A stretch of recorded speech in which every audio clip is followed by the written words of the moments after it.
Hello Adobe Express users, want to make your image pop with a border? I'll show you how to add a stylish border in just few steps. Let's go! First, open Adobe Express and either create a new project or open your existing design. What color border do you prefer for your designs? Drop your answers in the comments below. Next, select the image you want to add a border to. If it's not already in your design, upload it now. Tap on Element section and search for borders.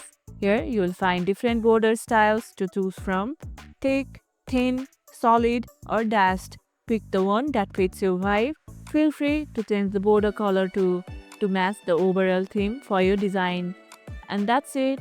You have successfully added a border to your image, making it stand out beautifully. If you can't find the border option, make sure your image is selected and check the toolbar for design tools. If this tutorial helped, hit the like button, share it, subscribe, and leave a comment below. Thanks for watching, and I'll see you in the next one.